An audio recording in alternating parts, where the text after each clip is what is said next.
महाप्रभु भगवान की, परम शांति विधायक श्री शांतिनाथ भगवान की, चिंतामणि श्री पार्श्वनाथ भगवान की, वर्तमान शासन नायक श्री महावीर भगवान की, 24 तीर्थंकर भगवंतों की, संत श्रोमणी 108 आचार्य गुरुवर श्री विद्यासागर जी महामुनिराज की, गुणायतन प्रणेता शंका समाधान प्रवर्तक भावना योग जनक तरुणाई के प्रखर वक्ता पूज्य मुनिवर श्री प्रमाण सागर जी महाराज की, क्षुल्लक श्री आदर्श सागर जी महाराज की। आयोगा बंधु, शंका समाधान का यह सत्र हम सभी लोग पारस चैनल, जिनवाणी चैनल और प्रामाणिक ऐप के माध्यम से देख रहे हैं। आप सभी लोग जो यहाँ पर उपस्थित हैं और देश और दुनिया के कोने में अपने घरों पर बैठे हुए टीवी सेट के माध्यम से इस कार्यक्रम को देख रहे सभी दर्शकों का हम हार्दिक अभिनंदन करते हैं। हम इस सत्र को प्रारंभ करें उसके पूर्व महाराज श्री का मंगल आशीष ग्रहण करते हैं। दोनों हाथों को जोड़िएगा, आपके लिए भी मंगल आशीष मिले और आपके माध्यम से देश और दुनिया में इस कार्यक्रम को देख रहे उन सभी श्रोताओं के पास भी महाराज श्री के मंगल आशीष की छांव पहुँचे। हे महाराज श्री नमोस्तु नमोस्तु नमोस्तु। हे महाराज श्री इच्छामी इच्छामी इच्छामी। आइएगा बंधु, हम इस सत्र को प्रारंभ करें। आप सभी के लिए मालूम है महाराज श्री का मंगल विहार सम्मेशकर तीर्थराज गुणायतन से लगातार चल रहा है, छोटे बाबा के श्री चरणों तक और अब बड़े बाबा के श्री चरणों तक पहुंचने के लिए महाराज श्री का मंगल विहार चल रहा है।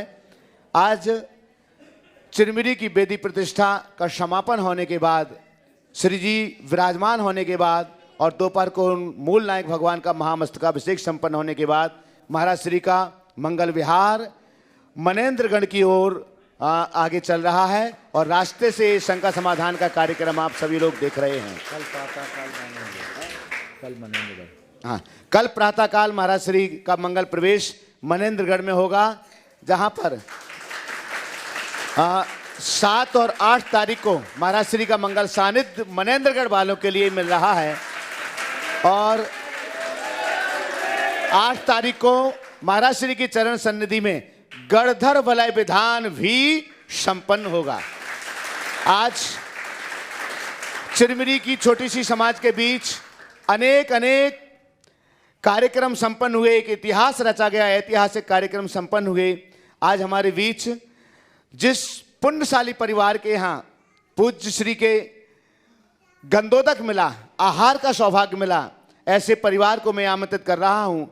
इसलिए नहीं कि उन्हें गंधोदक मिला, वरन इसलिए कि आज वो गुणायतन परिवार के साथी बन रहे हैं, सदस्य बन रहे हैं।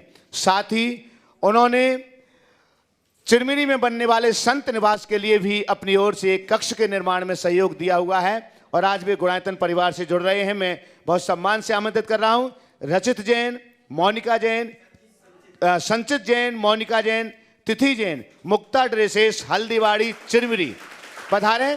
आज वह गुणायतन से सूत्रधार के रूप में जुड़ रहे हैं और इस भावना के साथ जुड़ रहे हैं कि आने वाले समय में वे एक एक सीढ़ी चढ़ते हुए गुणायतन के ट्रस्टी के रूप में गुणायतन परिवार से जुड़ेंगे। एक बार जोरदार करतल ध्वनि से इनका सम्मान कीजिएगा। आपका सम्मान करने के लिए मैं आमंत्रित कर रहा हूं हमारे बीच विवेक जी जैन कुनकुरी से हैं, गुणायतन के ट्रस्टी, शरद जी शराब की कटनी से हैं, गुणायतन के ट्रस्टी, और सनत जी जैन ललितपुर से हैं, गुणायतन के ट्रस्टी। कृपया पधारें और आज जो नए सदस्य गुणायतन परिवार से जुड़ रहे हैं सूत्रधार के रूप में उनका सम्मान करें, गुणायतन का मेमेंटो प्रदान करके। जोरदार आपकी लगातार अनुमोदना होना चाहिए इस पुण्य के साथ में। चलेगा, जोरदार करता ध्वनि के साथ। और बंधुओं, मैं प्रथम प्रश्न के लिए भी बहुत लंबे समय से उनका प्रश्न लंबित है, शिकायत रहती है कि मेरा प्रश्न नहीं आ पा रहा नंबर, तो मोनिका जी को जो आज गुणायतन के सूत्रधार के रूप में जुड़ी हैं, हाँ ले लीजिए, दीजिए प्रश्न। नमोस्तु महाराज।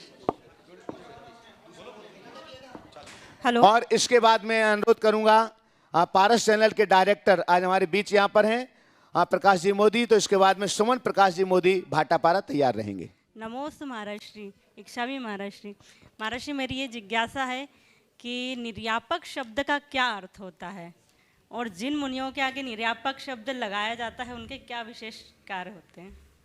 देखिए, निर्यापक एक विशेष दायित्व है।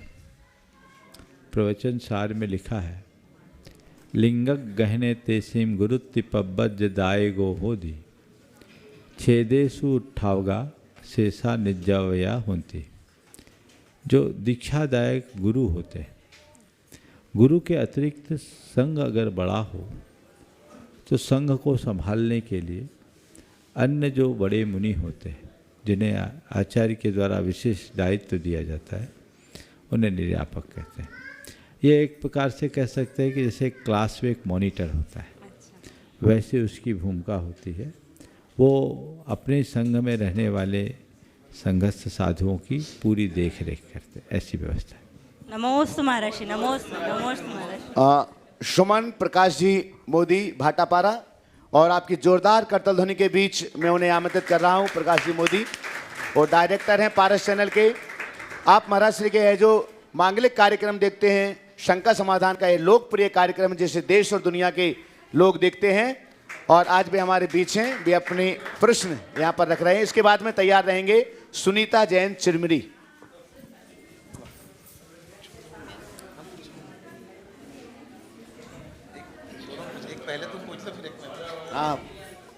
नमोस्तु महाराज श्री। नमोस्तु नमोस्तु नमोस्तु।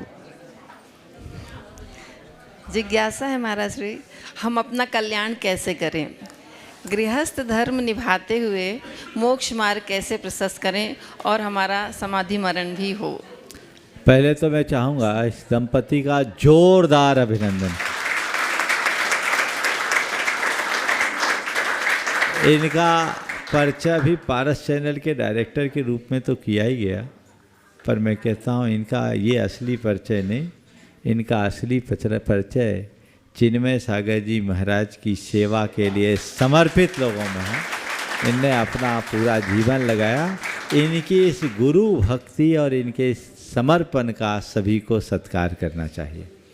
आपने जो सवाल किया है, गृहस्थ धर्म निभाते हुए अपना आत्मकल्याण समाधि के साथ कैसे करें, शास्त्रों में जो गृहस्थोचित कर्तव्यों का पालन करने की बात कही गई, उनका दृढ़ता से पालन करें। आप तो शायद व्रती भी हों, व्रती जीवन जिए और निर्वृत्ति की ओर देखें। धीरे धीरे जैसे जैसे गार्हस्थ्यिक दायित्व पूर्ण होते जाए, अपनी आसक्ति को मंद करते हुए अपनी साधना को प्रखर से प्रखरतर बनाए। त्याग, संयम, साधना और शक्ति के अनुसार तप, इसे बढ़ाए और रोज भावना भाए कि मेरा अंत समाधि मरण पूर्वक हो। साथ ही समाधि के दिनों में मेरी बुद्धि निर्मल बनी रहे और मैं अपने आप में स्थिरता पा सकूं, इसके लिए अध्यात्म के कुछ पदों को याद कर लेना चाहिए। क्योंकि जब अंतिम समय निकट आता है, शरीर की स्थिति दिनों दिन क्षीण होने लगती है।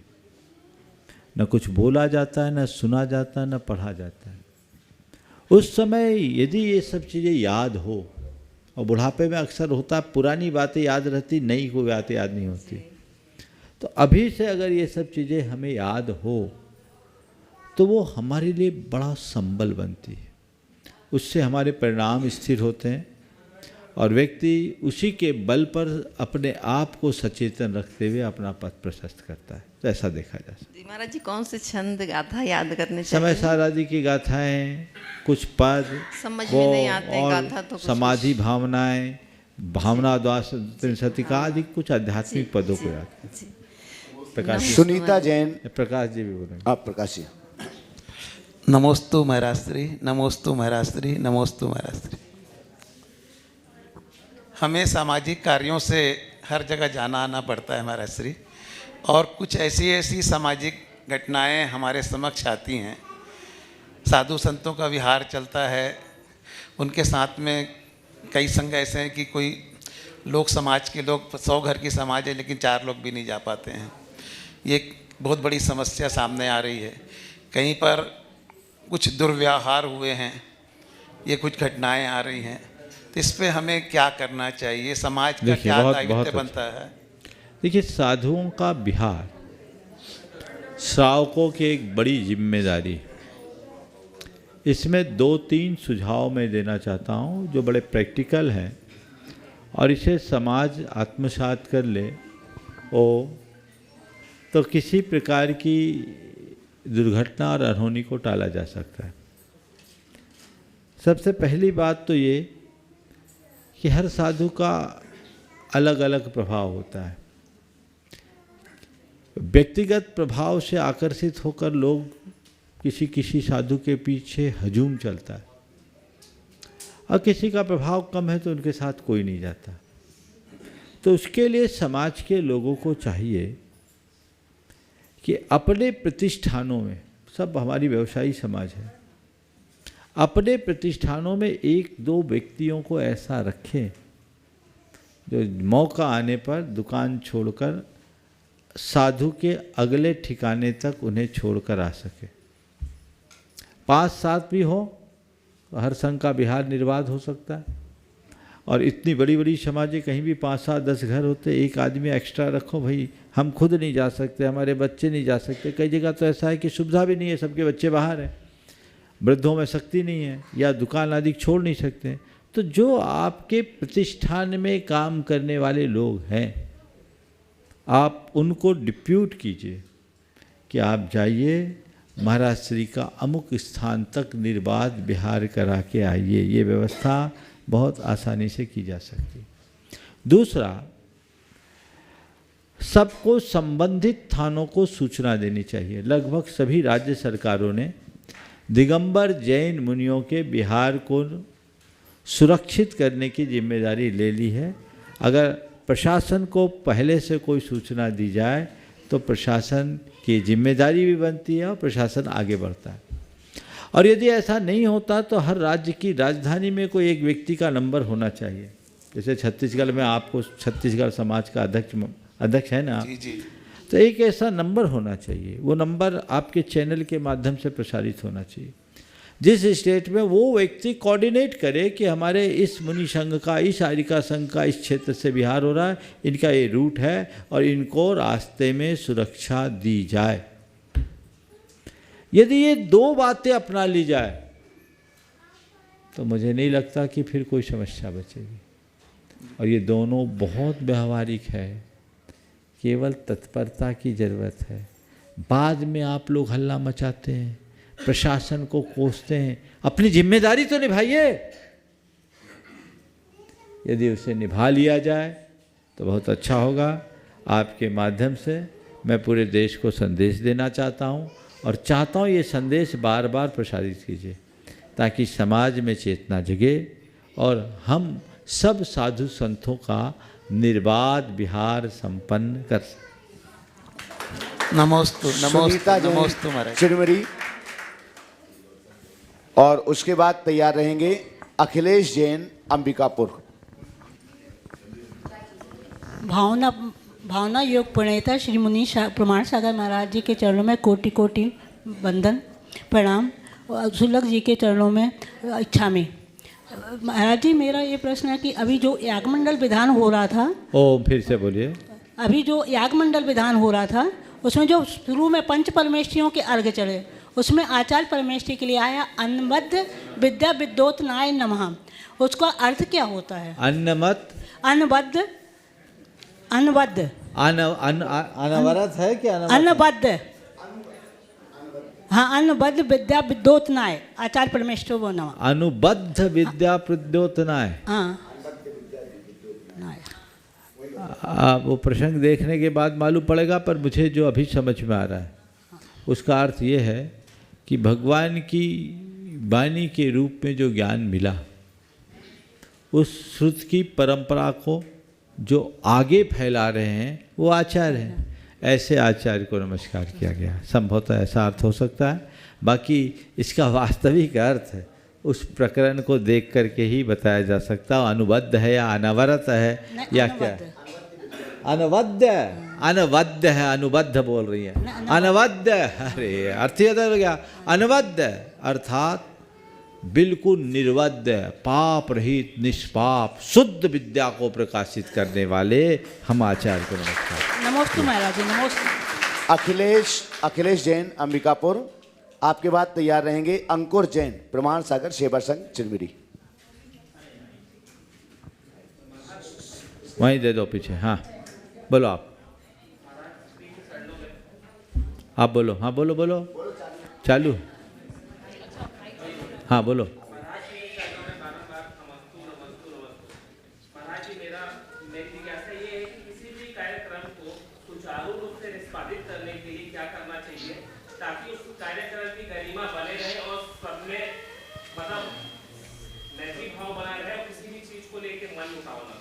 देखिए, कोई भी कार्य है अच्छे से प्लानिंग करके योजनाबद्ध तरीके से उसे संपन्न करना चाहिए।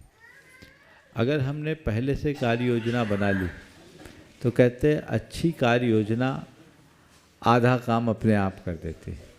तो वेल प्लानिंग के साथ काम होना चाहिए। दूसरी बात, टीम वर्क होना चाहिए। टीम वर्क होने से सब में समायोजन होता है। ये दोनों चीज़ें अगर कर ली जाए तो मुझे नहीं लगता कि किसी कार्य में किसी बात को लेकर खिंचाता नहीं। ओम। अंकुर जैन प्रमाण सागर सेवा संघ चिरमिरी, और उनके साथ में बाकी और जो भी लोग हैं बिहार वाले वो सभी खड़े हो जाएं साथ में। और इसके बाद में तैयार रहेंगे पद्मनी जैन मनेंद्रगढ़। नमोस्तु महाराज श्री। मेरा प्रश्न यह है कि कुछ लोग जैन धर्म को हिंदू धर्म से अलग मानते हैं, तो हिंदू धर्म और जैन धर्म में क्या फ़र्क है?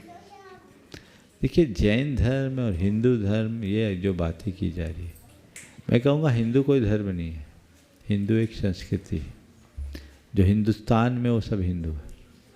जो हिंसा से दूर रहे वो हिंदू है। अगर इस अर्थ में देखा जाए तो जैनी हिंदुस्तानी है, इसलिए जैन भी हिंदू है। हिंदू एक संस्कृति के रूप में जब हम देखते हैं तो सब उसमें समाहित हो जाते हैं। जब धर्म की बात करते हैं तो जैन धर्म, वैदिक धर्म अलग अलग धर्म है। जैन धर्म एक स्वतंत्र धर्म है जो भारत का प्राचीनतम धर्म है। मूलभूत भारतीय संस्कृति में दो धारा प्रवाहित हुई, श्रमण संस्कृति और वैदिक संस्कृति।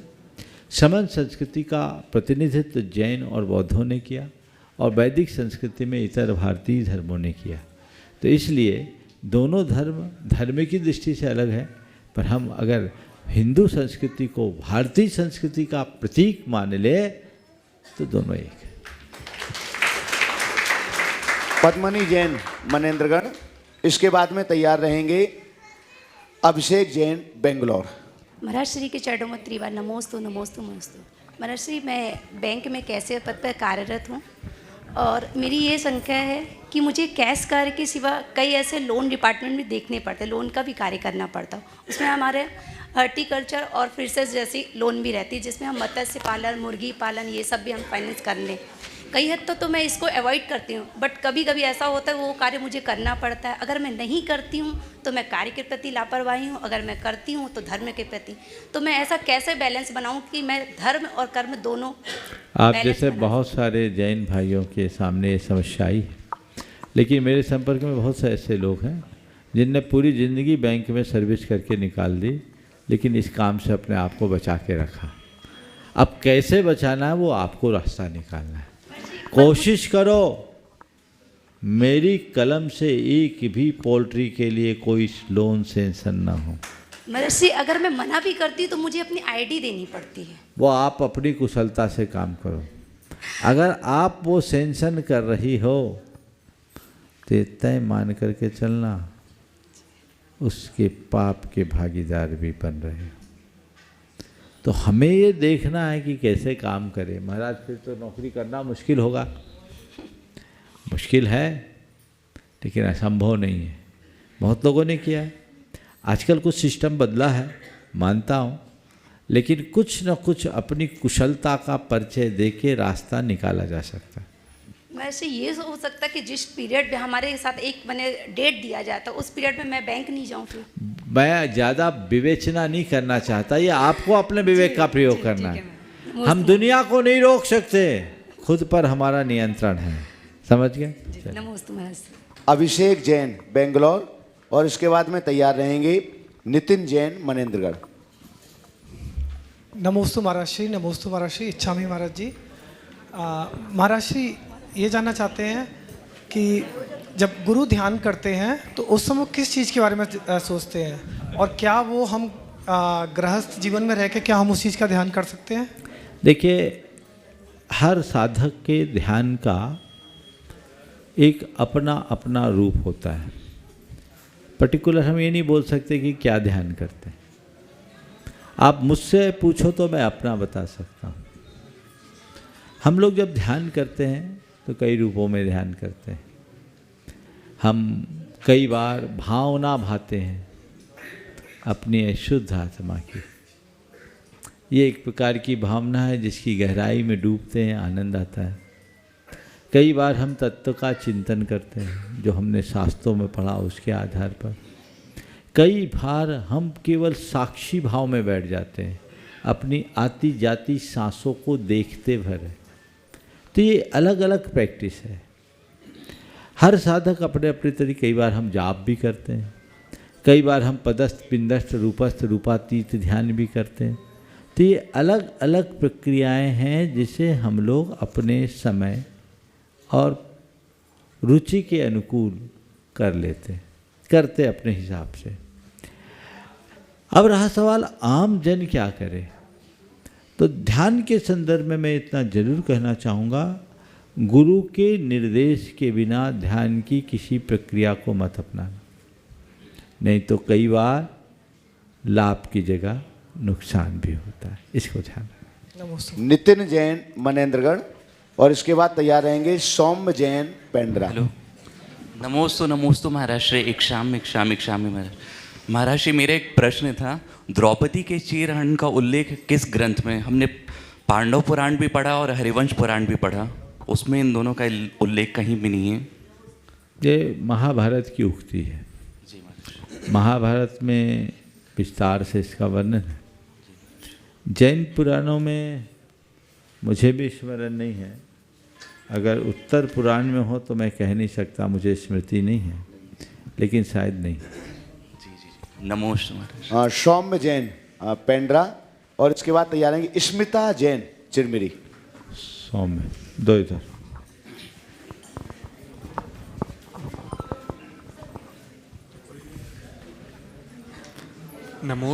नमोस्तु महाराज जी, इक्षामी महाराज जी। महाराज श्री, मेरा प्रश्न है कषाय ओम। हाँ बोलिए। महाराज श्री, मेरा प्रश्न है कषाय सन लिखना किसे कहते हैं? अपने कषायों को कम करने का नाम कषाय संलेखना। संलेखना का मतलब कृश करना, छीन करना, कमजोर करना। तो कषायों को तो हर पल कम करने का अभ्यास करना। महाराज श्री, संलेखना से फल क्या मिलता है हमें? संलेखना अगर आपने एक बार निर्दोष रीति से धारण कर ली तो 3 से 8 भव के भीतर मोक्ष पक्का है। नमोस्तु महाराज। स्मिता जैन चिरमिरी, और इसके बाद में तैयार रहेंगे शिखा ऋतु जैन दुर्ग।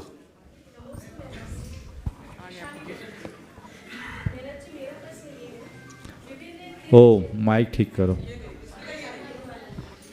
महाराज जी, मेरा प्रश्न ये है कि विभिन्न तीर्थ क्षेत्रों में या मंदिरों में जो दान की राशि विभिन्न बोलियों से एकत्रित होती है, क्या उस राशि का उपयोग ज़रूरत पड़ने पर हम समाज के किसी ऐसे व्यक्ति जिनको ज़रूरत है उनके स्वास्थ्य, शिक्षा या रोजगार के लिए उपयोग कर सकते हैं? क्या ये उचित है?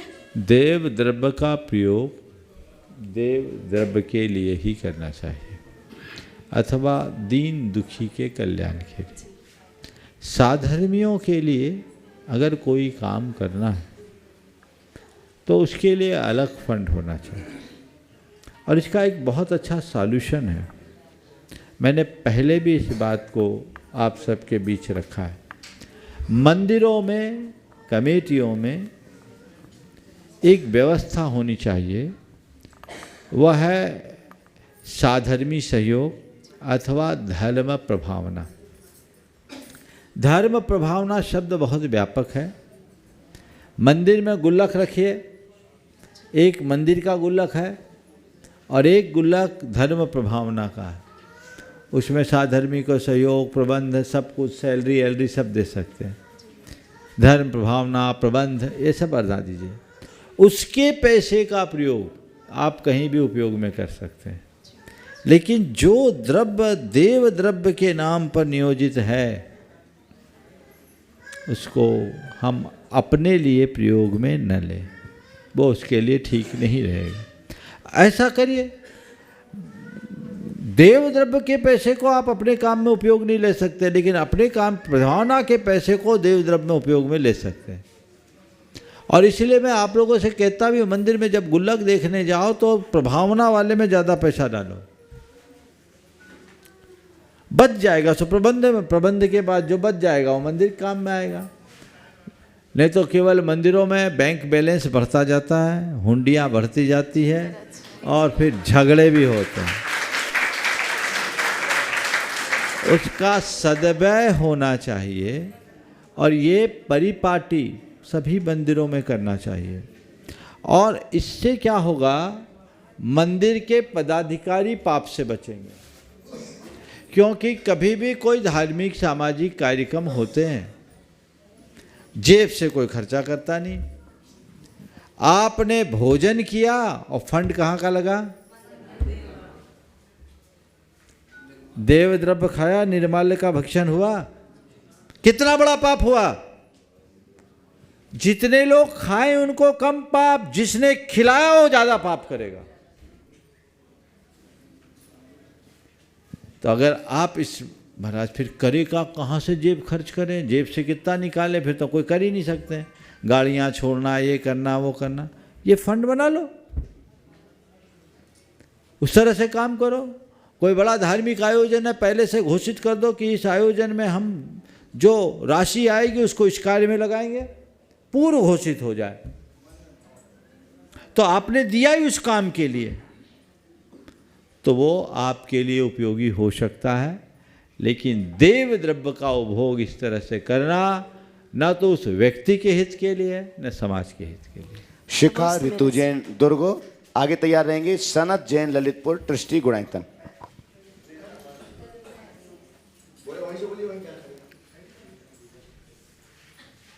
मुनिश्री के चरणों में त्रय बार नमोस्तु नमोस्तु नमोस्तु। एलक जी के चरणों में इक्षामी इक्षामी इक्षामी भैया जी वंदना। महाराज श्री, मेरा प्रश्न यह है कि एक नोट की यात्रा, रुपया पैसा नोट यात्रा बहुत विचित्र होती है। वो नोट एक बनिया की दुकान से निकलकर एक वैश्या बाजार में जाता है, वहाँ से निकल एक मांसाहार की दुकान में जाता है। इस तरीके से ये नोट पूरी सप्त व्यसन की यात्रा तय करता है।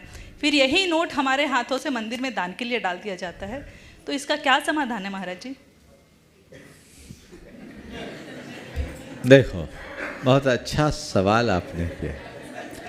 नोट की यात्रा घूम करके न जाने कितने घाट से गुजर कर, चिरमिनी में बहुत घाट है ना, कितने घाट से गुजर कर भगवान के गुल्लक में आते हैं। मैं इसे दूसरे अर्थ में लेता हूँ और ये कहना चाहूँगा कि जो भगवान के गुल्लक में आया है वहाँ से भी कई घाटों में गुजरेगा। समझ गए? तो नोट अपने आप में कुछ नहीं है। नोट धन नहीं है। नोट तो केवल धन की रिसीट है। समझ गए? अशुद्ध हाथों से छू सुनो तो मेरी बात। नोट क्या है? धन की रिसीट। आपने जो दान दिया उसमें क्या लिखते हैं? मैं धारक को 500 रुपया रखने का वचन देता हूँ। ये क्या है? ये एक रिसीट है। समझ गए? तो इस रिसीट में इतना दिमाग लगाओगी तो कुछ नहीं कर पाओगी। नोट जहाँ घूमे घूमने दो, अपना दिमाग मत घुमाओ। और ऐसी भावना भाव कि कहीं भी नोट घूमे, घूम के भगवान के गुल्लक में आ जाए। ताकि लोगों का घूमना बंद हो जाए, है ना। ये एक जगह आए ताकि ये पाप में लगने की जगह परमार्थ में लगे, ऐसा सोच रखना। जापान में ऐसी व्यवस्था है महाराज जी, हर नोट सैनिटाइज किया जाता है, एक आदमी से दूसरे आदमी उसको टच नहीं कर सकता है, जापान की व्यवस्था है ये। ठीक है, भारत अभी जापान नहीं बना, हो सकता है कुछ दिन बाद प्लास्टिक करेंसी आ जाए। ऐसे भी मोदी जी ने सब व्यवस्था कैशलेस बना रहे हैं, डिजिटलाइज हो रहा है, और मुझे लगता है उनका तीसरा टर्न आएगा तो शायद ये भी हो जाएगा, फिर आपकी समस्या हल हो जाए। सनत जैन ललितपुर, ट्रस्टी गुणायतन, और इसके बाद में तैयार रहेंगे जितेंद्र जैन, स्वर संगम परिवार। मेरे जीवन की दिशा और दशा बदलने वाले मेरे गुरुवर के चरणों में जीवन पर्यंत नमोस्तु नमोस्तु नमोस्तु। सुलक जी को इच्छा महाराज जी, जीवन में मोक्ष मार्ग प्राप्त करने के लिए धर्म के सोपान में रत्नत्रय धर्म का बहुत महत्व है। उसी से आदमी धर्म की सीढ़ी पे आगे बढ़ता है। सम्यक दर्शन का क्या महत्व है, कैसे प्राप्त किया था और कैसे महसूस हो हमें सम्यक प्राप्त हो गया महाराज जी, इसका हमें कल ही इसका उत्तर दिया। अब आपने आज सवाल किया है, संक्षेप में ही कहूँगा। जी जी बस सम्यक दर्शन को प्राप्त करने की हल पर भावना भाव, सच्चे देव शास्त्र गुरु के दृढ़ श्रद्धानी बनो, शास्त्र का अभ्यास करो, आत्मस्वरूप का बार बार चिंतन करो, सम्यक्तोचित क्रियाओं का पालन करें, ग्रहित मिथ्यात्व का बुद्धिपूर्वक त्याग करें, सम्यक दर्शन के 8 अंगों को पूरी तरह आत्मसात करने की चेष्टा करें और मान कर चले कि मैं सम्यक दृष्टि हूँ और इसी में मेरा उद्धार हो। नमोस्तु नमोस्तु। जितेंद्र जैन, स्वर संगम परिवार, और इसके बाद तैयार रहेंगे नमोस्तु महाराज जी, राणा जैन, इच्छामी महाराज जी, वंदामी भैया जी। महाराज जी, मेरी एक शंका है कि जैन लोगों में एक पदवी दी जाती है सिंहई की, यह पात्रता किनको होती है, और जो इस पात्रता को नहीं धारण करते हैं उसके बाद भी अगर लिखते हैं तो उनके लिए दंड क्या है समाज में?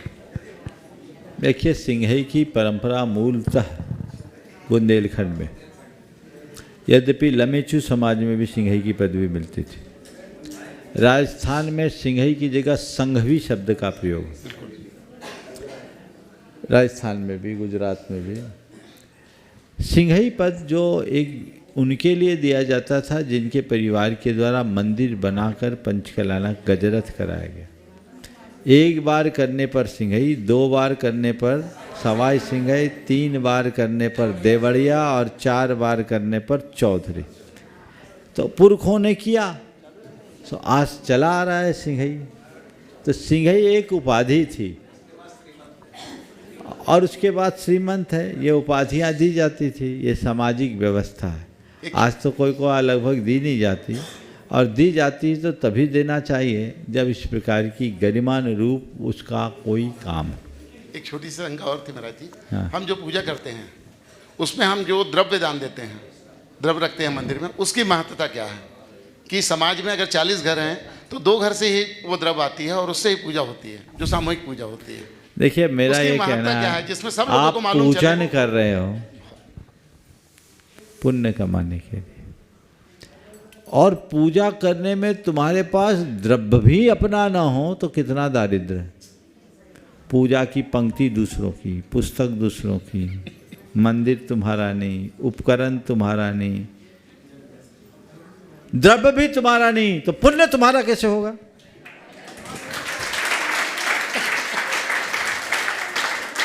सब पराया, अपना क्या लगाया। इसलिए प्रत्येक व्यक्ति को द्रव्य दान में औदार्य दिखाना चाहिए। स्वद्रव्य अपनी सामग्री से पूजा करो, सबसे उत्तम तो यही, शुद्धि पूर्वक करोगे, अपना शोधन करके करोगे। अपने घर से द्रव्य ले जाओ, अपने हाथ से अपना द्रव्य धो और पूजन करो। कदाचित सामूहिक व्यवस्था ऐसी होती है तो जितना तुम द्रव्य चढ़ाते हो उससे 4 गुना द्रव्य मंदिर में चढ़ाओ, ले जाओ। मैं अगर पूजा कर रहा हूँ तो मुझे उतना करना चाहिए और देना चाहिए। एक व्यक्ति जो रोज मंदिर में भगवान की पूजा कर रहा है, 1 घंटे तक मंदिर में रह रहा है, वहाँ की बिजली बत्ती का प्रयोग कर रहा, वहाँ के उपकरणों का प्रयोग कर रहा, वहाँ की सामग्री का प्रयोग कर रहा, उसका किराया कितना होगा? बोलो, 100 रुपया रोज तो मान लो कम से कम, बोलो होना चाहिए कि नहीं? हाँ, तो 3000 रुपया महीना तो तुम्हारा मंदिर का किराया होना चाहिए। उसके बाद दान। पर तुम लोगों की दरिद्रता ही कहूँगा कि 300 रुपया का गुटखा खा करके थूकने को राजी हो, पर 30 रुपया मंदिर में जाने डालने में जी दिखता है। ये दारिद्र छूटना चाहिए। यहाँ उदारता रखोगे तो उद्धार होगा, स्वप्रेरणा से। वो लोग भाग्यशाली हैं। अगर कहीं ऐसा होता कि 2 ही परिवार को लगाने को मिल रहा है तो वो तो अपनी खुशी मनाओ कि मेरा द्रव्य तो भगवान के चरणों में लग रहा। अभागे वे हैं जो लगा नहीं पा रहे। इसलिए सबको लगाना चाहिए, इसमें कोई कमी नहीं रखनी चाहिए। नमस्ते। राणा जैन चिरमरी आगे तैयार रहेंगे। पंडित विकर्ष शास्त्री मुनि श्री के चरणों में त्रिबार नमोस्तु नमोस्तु नमोस्तु। मुनि श्री, मेरा चूँकि व्यवसाय स्टोन क्रेशर और ठेकेदारी का है, जिसमें उक्त कार्य करने में मुझे ज़मीन की खुदाई करना पड़ता है। उसमें कई बार जीव हत्या ऐसा लगता कि हो रही है, तो उसका पाप का बंध मुझे लगेगा क्या? देखो, अगर मुझसे पूछो और मैं शास्त्रीय विधान के अनुसार कहूँ तो तुम्हें लगेगा शायद मैंने गलत सवाल कर लिया, तुम फंस जाओगे। नहीं तो समझ गए? हमारे शास्त्रों के अनुसार इस तरह के व्यवसाय को अच्छे व्यवसाय की श्रेणी में नहीं रखा गया। शास्त्रों के हिसाब से तो सराफा और कपड़ा ही सबसे उत्तम व्यापार है।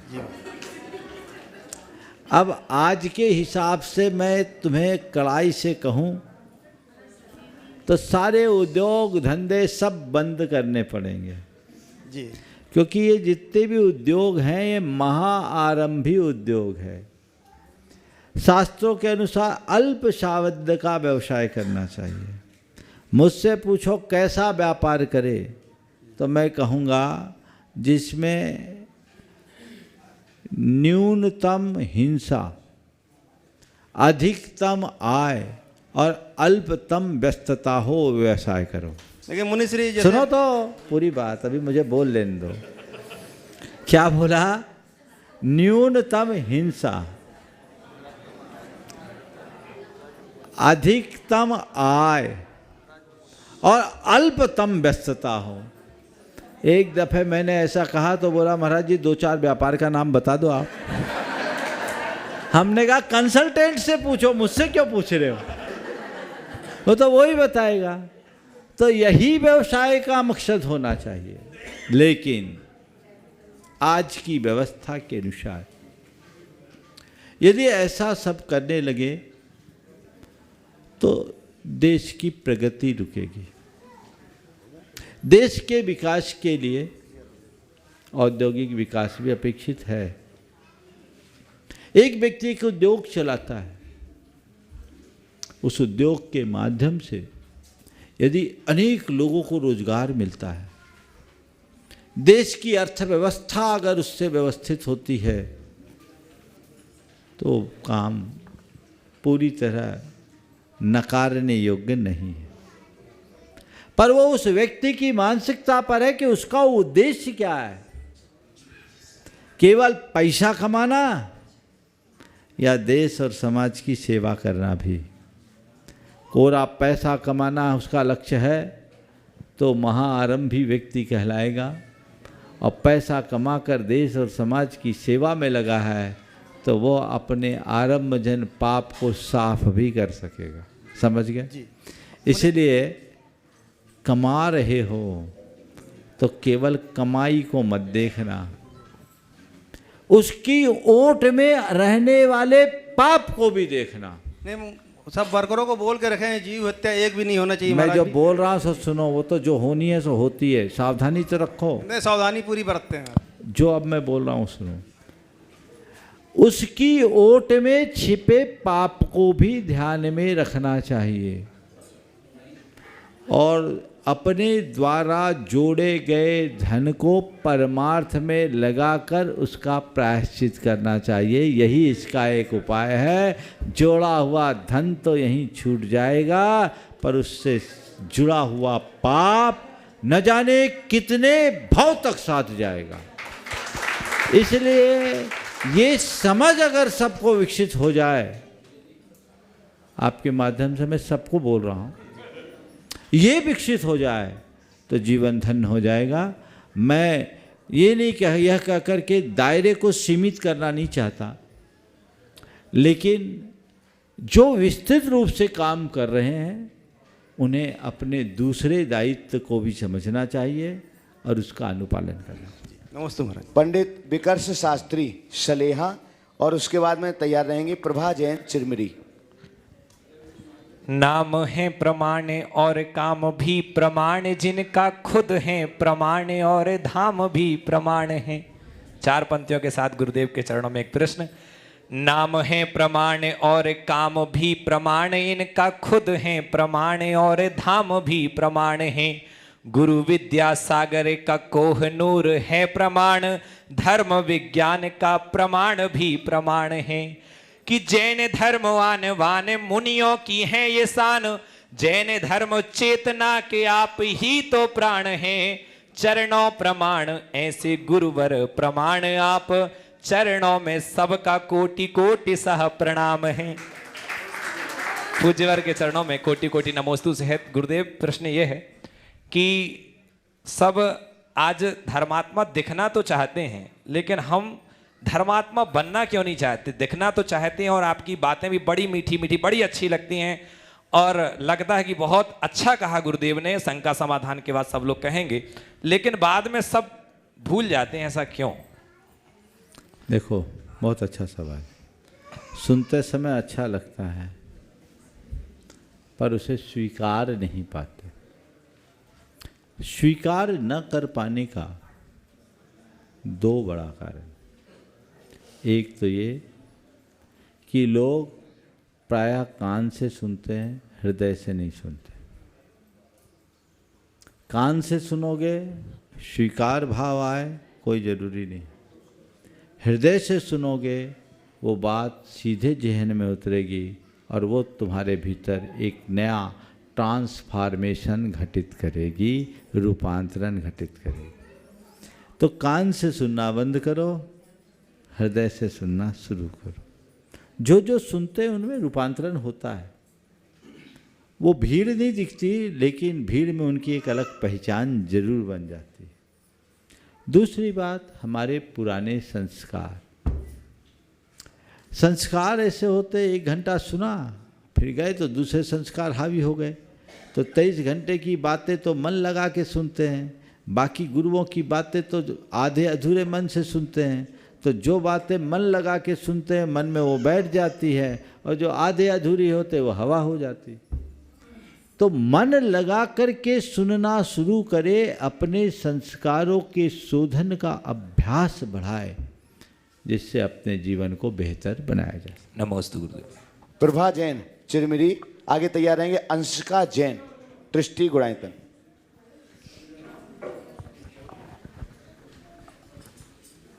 बोलिए। नमोस्तु गुरुदेव जी, नमोस्तु नमोस्तु नमोस्तु। इच्छामी महाराज जी वंदना में। महाराज जी, हमारी जिज्ञासा है, मंदिर जी में पूजन के समय भाव घर के बने रहे तथा घर में रहकर भाव मंदिर जी की श्री पूजन के बने, दोनों प्रकल्पों में सर्वश्रेष्ठ क्या है? ये दोनों ठीक नहीं। घर में घर रहे, मंदिर में मंदिर रहे। जो घर में मंदिर की बात करेगा, मंदिर में घर की बात करेगा, वो ना घर का रहेगा ना घाट का।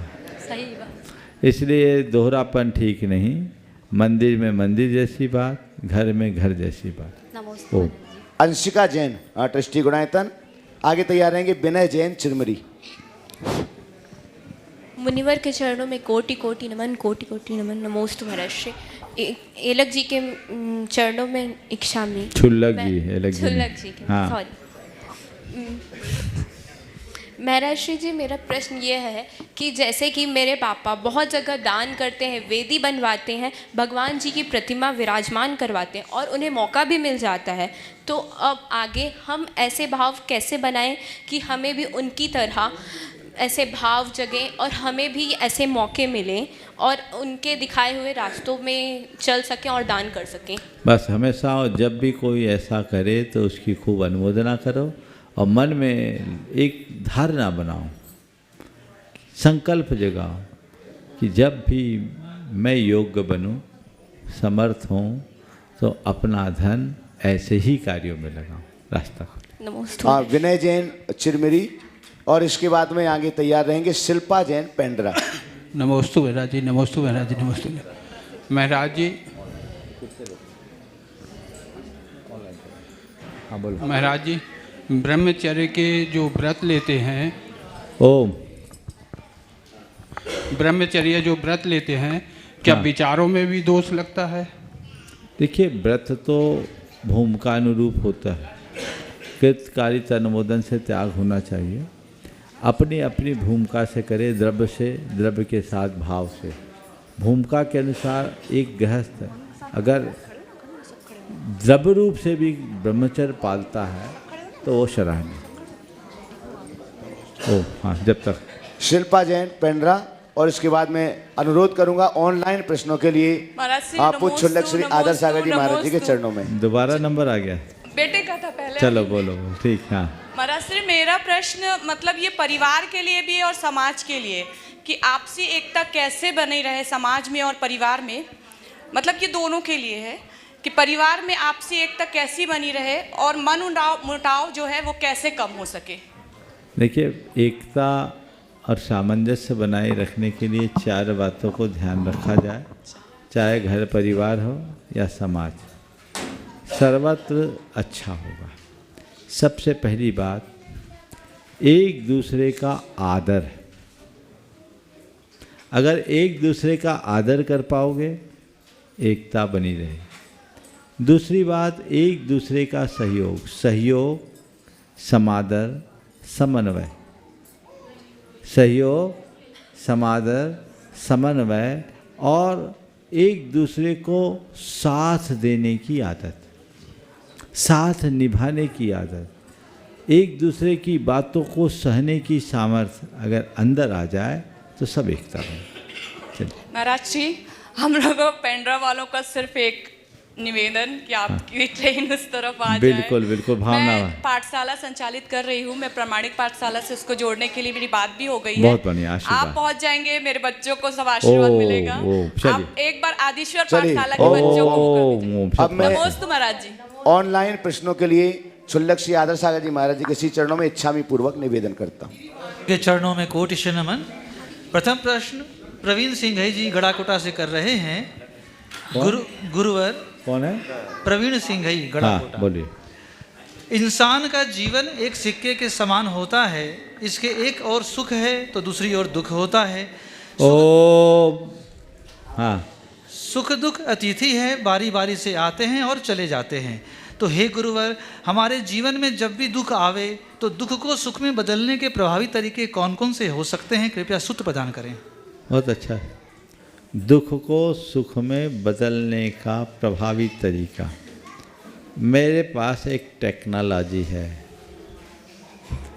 जो दुख को सुख में बदल सकती है। बता दूं आप लोगों को, जितना दुख आए उसको स्वीकार लो, दुख सुख में बदल जाएगा।